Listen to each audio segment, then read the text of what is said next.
श्रीगुरुभ्यो नमः। हरसिंहो अखिलाज्ञानमतध्वान्तदिवाकरः जयत्यमितसज्ञानसुखशक्तिपयोनिधिः व्यासाय भवनाशाय श्रीशाय गुणराशये हृद्याय शुद्धविद्याय मध्वाय च नमो नमः। प्रथमो हनुमान् नाम द्वितीयो भीम एव च पूर्णप्रज्ञस्तृतीयस्तु भगवत्कार्यसाधकः आपादमौलिपर्यन्तं गुरूणामाकृतिं स्मरेत् तेन विघ्नाः प्रणश्यन्ति सिद्ध्यन्ति च मनोरथाः।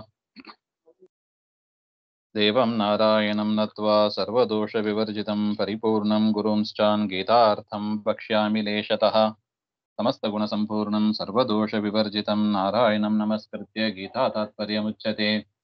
नारायणं सुरगुरुं जगदेकनाथं भक्तप्रियं सकललोकनमस्कृतं च त्रैगुण्यवर्जितमजं विभुमाद्यमीशं वन्दे भवघ्नममरासुरसिद्धवन्द्यं।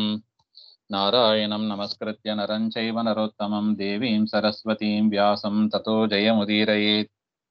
कृष्णाय वासुदेवाय हरये परमात्मने प्रणतः क्लेशनाशाय गोविन्दाय नमो नमः। ಭಗವದ್ಗೀತಾ ಮೊದಲನೇ ಅಧ್ಯಾಯದ 3ನೇ ಶ್ಲೋಕ ನೋಡಬೇಕು. ಪಶ್ಯೈತಾಂ ಪಾಂಡುಪುತ್ರಾಣಾಂ ಆಚಾರ್ಯ ಮಹತೀಂ ಚಮೂಂ ವ್ಯೂಢಾಂ ದ್ರುಪದಪುತ್ರೇನ ತವ ಶಿಷ್ಯೇನ ಧೀಮತಾ. ಹಾಗೆ ತದ್ವಚನಮೇವ ಅನುವದತಿ ಸಂಜಯಃ ಪಶ್ಯೇತದ್ ಇತ್ಯಾದಿನ. ಅಂದರೆ ಹಿಂದೆ ನೋಡಿದಂತೆ ಸಂಜಯ ಧೃತರಾಷ್ಟ್ರನಿಗೆ ಹೇಳುವ ಮಾತು, ರಾಜನಾದ ದುರ್ಯೋಧನ ಪಾಂಡವರ ವ್ಯೂಹವನ್ನು, ಸೈನ್ಯದ ವ್ಯೂಹವನ್ನು ನೋಡಿ ಗುರುಗಳಾದ ದ್ರೋಣಾಚಾರ್ಯರ ಹತ್ರ ಬಂದು ಕೆಲವು ಮಾತುಗಳನ್ನ ಆಡಿದ್ರು. ಹಾಗೆ ಅದೇನ್ ಆಡಿದ್ರು ಹಾಗೆ ಅಂತ ಈ ಶ್ಲೋಕದಲ್ಲಿ ಹೇಳ್ತಾ ಇದ್ದಾರೆ. ಏ ಆಚಾರ್ಯ, ದ್ರೋಣಾಚಾರ್ಯರೇ, ತವ ಶಿಷ್ಯೇನ ಧೀಮತಾ ದೃಷ್ಟದ್ಯುಮ್ನೇನ, ನಿನ್ನ ಶಿಷ್ಯನಾದ ದೃಷ್ಟದ್ಯುಮ್ನ, ಪಾಂಡವರ ಸೈನ್ಯದ ಸೇನಾಪತಿ ದೃಷ್ಟದ್ಯುಮ್ನ, ನಿನ್ನ ಶಿಷ್ಯನಾದ ದೃಷ್ಟದ್ಯುಮ್ನನ ವ್ಯೂಢ,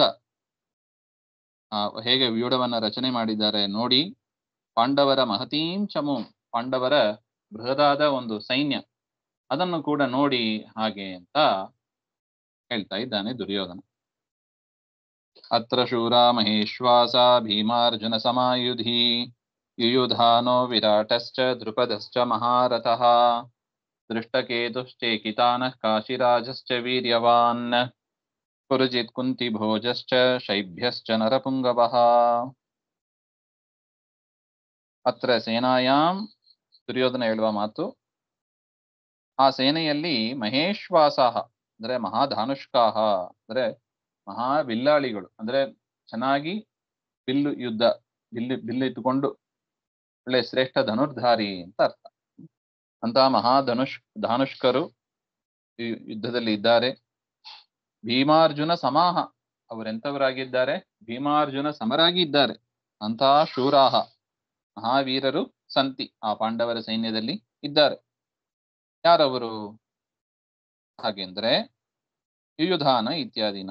ಯುಯುಧಾನ, ವಿರಾಟ, ದ್ರುಪದ, ದೃಷ್ಟಕೇತು, ಚೇಕಿತಾನಃ, ಕಾಶಿರಾಜ, ಇವರು ವೀರ್ಯವಂತರು ಇವರೆಲ್ಲ. ಪುರುಜಿತ್, ಕುಂತಿಭೋಜ, ಶೈಭ್ಯ, ಇವರೇ ಮೊದಲಾದವರು ಇದ್ದಾರೆ ಅಂತ.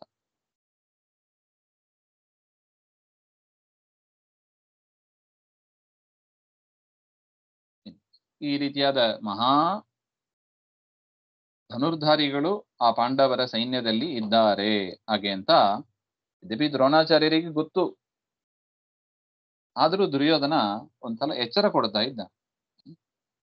ಯುಧಾಮನ್ಯುಶ್ಚ ವಿಕ್ರಾಂತ ಉತ್ತಮೌಜಾಶ್ಚ ವೀರ್ಯವಾನ್ ಸೌಭದ್ರೋ ದ್ರೌಪದೇಯಾಶ್ಚ ಸರ್ವ ಏವ ಮಹಾರಥಾಃ. ಇನ್ನು ಯುಧಾಮನ್ಯು ಒಳ್ಳೆ ಸಾಮರ್ಥ್ಯಶಾಲಿ ಉಳ್ಳವನು. ಸೌಭದ್ರ ಅಂದ್ರೆ ಸುಭದ್ರೆಯ ಮಕ್ಕಳು ಉಪಪಾಂಡವರು, ಸೌಭದ್ರ ಅಂದ್ರೆ ಸುಭದ್ರೆಯ ಮಗ ಅಭಿಮನ್ಯು. ದ್ರೌಪದೇಯಾಹ, ದ್ರೌಪದಿ ದೇವಿಯರಲ್ಲಿ ಹುಟ್ಟಿದವರು ಉಪಪಾಂಡವರು. ಸರ್ವ ಏವೇ ಮಹಾರಥಾಃ, ಇವರೆಲ್ಲ ಮಹಾರಥಿಕರು ಅಂತ. ರಾಯರು ಬರೀತಾರೆ, ಮಹಾರಥತ್ವಂ ನಾಮ ಏಕೋ ದಶಸಹಸ್ರಾಣಾಂ ಯೋಧಯೇದ್ಯಃ ಸಹ ಧನ್ವಿನಾಂ ಶಸ್ತ್ರಶಾಸ್ತ್ರ ಪ್ರವೀಣಶ್ಚ ಮಹಾರಥಃ ಇತಿ ಸ್ಮೃತಃ. ಮಹಾಭಾರತದಲ್ಲಿ ಬರುವ ಒಂದು ವಾಕ್ಯ ಇದು. ಯಾರು ಒಬ್ಬಂಟಿಗನಾಗಿ 10,000 ಜನರ ಜೊತೆಗೆ ಯುದ್ಧ ಮಾಡುವನೋ, ಧನುಸ್ಸಿಟ್ಟುಕೊಂಡು ಏಕಾಕಿಯಾಗಿ 10,000 ಜನರನ್ನ ಎದುರಿಸಬಲ್ಲನೋ ಅವನು, ಮತ್ತು ಶಾಸ್ತ್ರ ಎರಡರಲ್ಲಿ ಪ್ರವೀಣನಾಗಿರ್ಬೇಕು. ಕ್ಷತ್ರಿಯರಿಗೆ ಶಸ್ತ್ರವಿದ್ಯೆ ಗೊತ್ತಿರಬೇಕು, ಹೇಗೆ ಯುದ್ಧ ಮಾಡೋದು ಅದು ಗೊತ್ತಿರಬೇಕು, ಶಾಸ್ತ್ರ ಅದು ಗೊತ್ತಿರಬೇಕು. ಭೂಮಿಯನ್ನ ಪರಿಪಾಲನೆ ಮಾಡೋದು ಅಂದ್ರೆ ಏನು, ರಾಜ್ಯ ಅಂದ್ರೆ ಏನು ಇತ್ಯಾದಿ ವಿಚಾರಗಳು ಗೊತ್ತಿರಬೇಕು ಅಂತ ಒಟ್ಟು.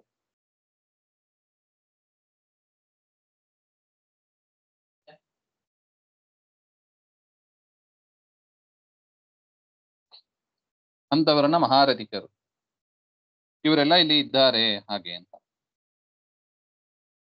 ಇನ್ನು ನಮ್ಮ ಕಡೆ ಯಾರಿದ್ದಾರೆ ಅಂತ ಅವರ ವಿಷಯವನ್ನು ಕೂಡ ನಾನು ನಿಮಗೆ ತಿಳಿಸ್ತೇನೆ ಹಾಗೆ ಅಂತ ದುರ್ಯೋಧನ ಅದನ್ನು ಹೇಳ್ತಾ ಇದ್ದಾನೆ. ಅಸ್ಮಾಕಂತು ವಿಶಿಷ್ಟಾಯೇ ತಾನ್ನಿಬೋಧ ದ್ವಿಜೋತ್ತಮ ನಾಯಕಾಹ ಮಮ ಸೈನ್ಯಸ್ಯ ಸಂಜ್ಞಾರ್ಥಂ ತಾನ್ ಬ್ರವೀಮಿತೆ.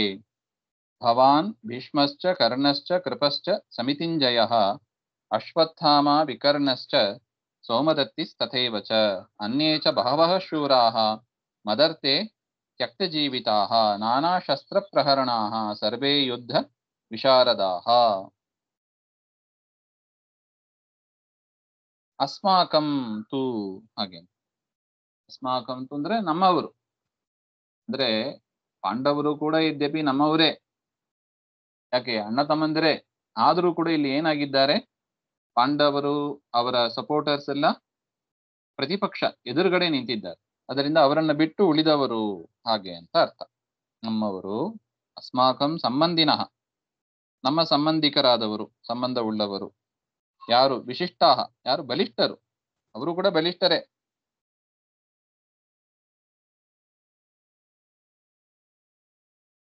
ಅವರೆಂಥವರು, ಮಮ ಸೈನ್ಯಸ್ಯ ನಾಯಕಃ ನಮ್ಮ ಸೈನ್ಯಗಳ ನಾಯಕರು, ನೇತಾರರು, ಹೇಗೆ ಯುದ್ಧ ಮಾಡಬೇಕು, ವ್ಯೂಹ ಹೇಗೆ ರಚನೆ ಮಾಡಬೇಕು ಇತ್ಯಾದಿಗಳನ್ನೆಲ್ಲ ಮಾಡುವ ಸಾಮರ್ಥ್ಯ ಉಳ್ಳವರು. ಅಂಥವರನ್ನ ತಾನ್ ನಿಬೋಧ ಅವರನ್ನ ನಾನು ನಿಮಗೆ ತಿಳಿಸಿಕೊಡ್ತಾ ಇದ್ದೀನಿ ಹಾಗೆ ಅಂತ. ಯಾಕೆ, ತವ ಸಮ್ಯಕ್ ಜ್ಞಾನಾರ್ಥಂ ತಾನ್ ಧರ್ಮಿ, ನೀವು ಚೆನ್ನಾಗಿ ತಿಳಿಬೇಕು ಅದನ್ನ. ನಮ್ಮ ಕಡೆ ಯಾರ್ಯಾರಿದ್ದಾರೆ ಶ್ರೇಷ್ಠರು, ಪಾಂಡವರ ಕಡೆ ಯಾರ್ಯಾರು ಶ್ರೇಷ್ಠರಿದ್ದಾರೆ, ಇದನ್ನೆಲ್ಲ ನೀವು ತಿಳಿಬೇಕು ಹಾಗೆ ಅಂತ. ಯಾರವರು ಹಾಗೆ ಅಂತ. ಭವಾನ್, ಭವಾನ್ ಅಂದ್ರೆ ನೀವು ಅಂತ ಅರ್ಥ. ನೀವು ಅಂದ್ರೆ ಯಾರು, ಫಸ್ಟ್ ತೆಗೆದುಕೊಂಡದ್ದೇ ದ್ರೋಣಾಚಾರ್ಯರ. ಭವಾನ್ ನೀವು, ಭೀಷ್ಮ ಭೀಷ್ಮಾಚಾರ್ಯರು, ಕರ್ಣ ಕರ್ಣ ಇದ್ದಾನೆ, ಕೃಪಾಚಾರ್ಯರು, ಸಮಿತಿಂಜಯ ಯುದ್ಧೇ ಜಯಶೀಲ ಅಂತ ಬರೀತಾರೆ. ಸಮಿತಿಂಜಯ ಅಂದ್ರೆ ಯುದ್ಧದಲ್ಲಿ ಜಯವನ್ನ ಪಡೆಯುವ, ಸೋಮದತ್ತಿ ಅಂದ್ರೆ ಸೋಮದತ್ತನ ಮಗ ಪುರಿಶ್ರವ ಅಂತ, ಅಶ್ವತ್ಥಾಮರು, ವಿಕರ್ಣ ಇವರೆಲ್ಲರೂ ಕೂಡ ಯುದ್ಧದಲ್ಲಿ ಜಯಶೀಲರು, ಅಂತವರು ಇದ್ದಾರೆ. ಶೂರಾಯೇವ ಅನ್ಯೇ ಚ ಬಹವಃ ಶೂರಾಃ ಮದರ್ತೆ ತ್ಯಕ್ತಜೀವಿತಾಃ.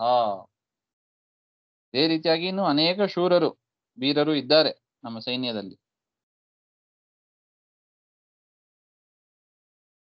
ಆದರೆ ಅವರೆಲ್ಲ ಯಾತಕ್ಕೆ ಬಂದಿದ್ದಾರೆ ಅಂದ್ರೆ ಪ್ರಾಣತ್ಯಾಗೇ ಕೃತ ನಿಶ್ಚಯಾಃ ಇತ್ಯರ್ಥ. ನನಗಾಗಿ ಪ್ರಾಣ ಬಿಡೋದಕ್ಕೂ ಕೂಡ ತಯಾರಾಗಿದ್ದಾರೆ. ಯಾಕಂದ್ರೆ ಯುದ್ಧದಲ್ಲಿ ಗ್ಯಾರಂಟಿ ಮನೆಗೆ ವಾಪಸ್ ಹೋಗ್ತೀವಿ ಅಂತ ಹೇಳಿಕ್ ಬರೋದಿಲ್ಲ. ಈಗ ನಡೀತಕ್ಕ ಯುದ್ಧಗಳು ಹಾಗೆ ಇದೆ. ಇದಕ್ಕೆ ಎಂತ ಹೋದ್ರೆ ವಾಪಸ್ ಬರ್ತಾರೆ ಅಂತ ಹೇಳಲಿಕ್ಕೆ ಖಾತ್ರಿ ಇಲ್ಲ. ಅದೇ ರೀತಿಯಾಗಿ ದುರ್ಯೋಧನ ಹೇಳ್ತಾನೆ, ಇವರೆಲ್ಲ ನನಗಾಗಿ ಪ್ರಾಣ ಬಿಡೋದಕ್ಕೂ ಕೂಡ ಸಿದ್ಧರಾಗಿದ್ದಾರೆ. ಅಂದ್ರೆ ಅವನ ಮನಸ್ಸಿನಲ್ಲೇ ಗೊತ್ತಾಗ್ಬಿಟ್ಟಿದೆ, ಇವರೆಲ್ಲ ಪ್ರಾಣ ಬಿಡುವವರೇ, ನನ್ನ ಕಡೆ ಯುದ್ಧ ಮಾಡುವವರೆಲ್ಲ ಹಾಗೆ ಅಂತ. ಅಷ್ಟು ಹೆದರಿದ್ದಾನೆ, ಅದಕ್ಕೆ ಇಂಥ ಮಾತುಗಳೆಲ್ಲ ಬರುತ್ತದೆ. ಸೈಕಾಲಜಿಕಲ್ ಥಿಂಕಿಂಗ್ ಮಾಡಿದ್ರೆ ಅರ್ಥ ಆಗ್ತದೆ ನೋಡಿ ಇವೆಲ್ಲ.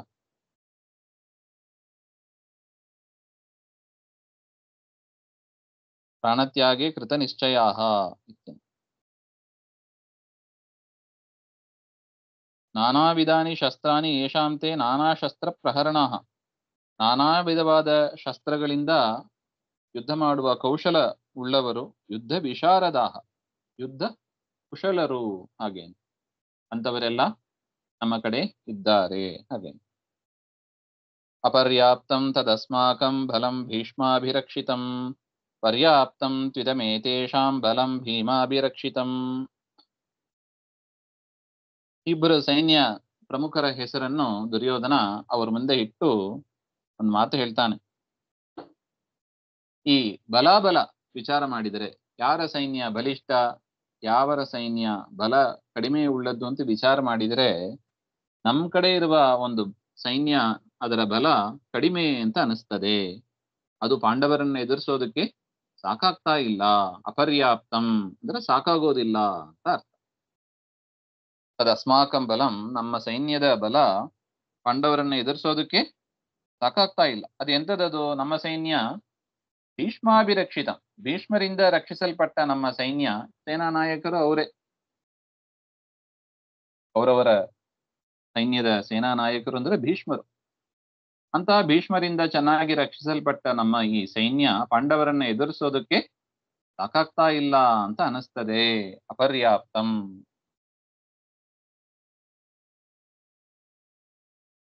ಆದರೆ ಪಾಂಡವರ ಸೈನ್ಯ ಪರ್ಯಾಪ್ತಂ, ಪರ್ಯಾಪ್ತಂತು ಇದಂ ಏತೇಷಾಂ ಬಲಂ. ಈ ಪಾಂಡವರ ಸೈನ್ಯ ನಮ್ಮನ್ನ ಎದುರಿಸೋದಕ್ಕೆ ಸಾಕು ಅಂತ ಯಾಕೋ ಅನಿಸ್ತಾ ಇದೆ. ಪಾಂಡವರ ಸೈನ್ಯ ರಕ್ಷಕರು ಯಾರು? ಭೀಮಾಭಿರಕ್ಷಿತಂ ಅಂತ ಬರೀತಾರೆ. ಭೀಮನಿಂದ ರಕ್ಷಿಸಲ್ಪಟ್ಟಿದೆ. ಯದ್ಯಪಿ ಪಾಂಡವರ ಸೇನಾ ನಾಯಕ ದೃಷ್ಟದ್ಯುಮ್ನ, ದೃಪದನ ಮಗ ದೃಷ್ಟದ್ಯುಮ್ನ, ಪಾಂಚಾಲ ದೇಶದವ. ಅವನೇ ಪಾಂಡವರ ಸೈನ್ಯಕ್ಕೆ ಸೇನಾಪತಿಯಾಗಿ ಕೊನೆ ತನಕ ಅವನೇ ಇದ್ದದ್ದು. ಅವರವರ ಕಡೆ ವ್ಯತ್ಯಾಸ ಆಗ್ತಾ ಬಂತು. ಅವರವರು ಸತ್ತ ಮೇಲೆ ಬೇರೆ ಮತ್ತೊಬ್ಬರನ್ನ ಸೇನಾ ನಾಯಕನಾಗಿ ದುರ್ಯೋಧನ ತಂದಿದ್ದ. ಪಾಂಡವರ ಕಡೆ ಹಾಗಿಲ್ಲ, ಕೊನೆ ತನಕ ದೃಷ್ಟದ್ಯುಮ್ನೇ. ಆದರೆ ದುರ್ಯೋಧನ ಅವರ ಹೆಸರನ್ನ ಹೇಳಲೇ ಇಲ್ಲ. ಪಾಂಡವರ ಸೈನ್ಯವನ್ನ ರಕ್ಷಣೆ ಮಾಡುವುದು ಯಾರು? ಭೀಮ ಅಂತ ಬರೀತಾರೆ. ಭೀಮಾಭಿರಕ್ಷಿತ. ಭೀಮ ಅಂದ್ರೆ ಅಷ್ಟು ಹೆದರಿಕೆ ಅವನಿಗೆ, ದುರ್ಯೋಧನನಿಗೆ. ಅದರಿಂದ ಭೀಮರಿಂದ ರಕ್ಷಿಸಲ್ಪಡುವ ಈ ಒಂದು ಸೈನ್ಯ ನಮ್ಮನ್ನ ಎದುರಿಸೋದಕ್ಕೆ ಸಾಕಾಗಿದೆ, ಅಷ್ಟು ಸಮರ್ಥರಾಗಿದ್ದಾರೆ ಅವರು, ಹಾಗೆ ಅಂತ ನನ್ನ ಅಭಿಪ್ರಾಯ, ಹಾಗೆ ಅಂತ ಹೇಳ್ತಾನೆ.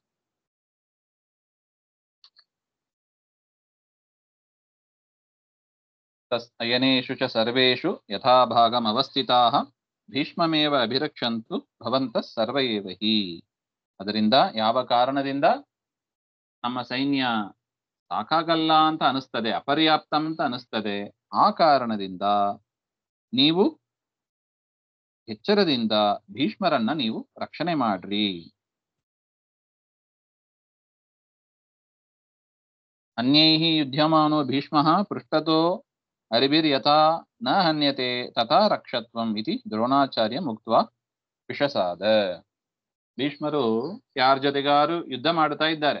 ಯುದ್ಧ ಮಾಡ್ತಾ ಇರುವ ಸಂದರ್ಭದಲ್ಲಿ ಸೈಡ್ಲಿಂದ ಬಂದು ಅವ್ರನ್ನ ಸಂಹಾರ ಮಾಡೋದು ಅಥವಾ ಹಿಂದಗಡೆಯಿಂದ ಬಂದು ಸಂಹಾರ ಮಾಡೋದು, ಈ ರೀತಿಯಾಗಿ ಎಲ್ಲ ಆಗುವ ಒಂದು ಸಾಧ್ಯತೆ ಇದೆ.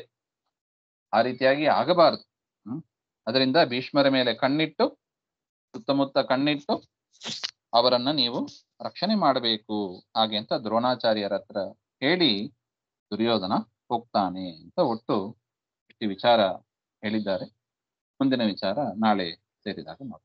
ಶ್ರೀಮಧ್ವಾಂತರ್ಗತ ಶ್ರೀಕೃಷ್ಣ ಅರ್ಪಣಮಸ್ತು. ಶ್ರೀ ಹರೇ ನಮಃ.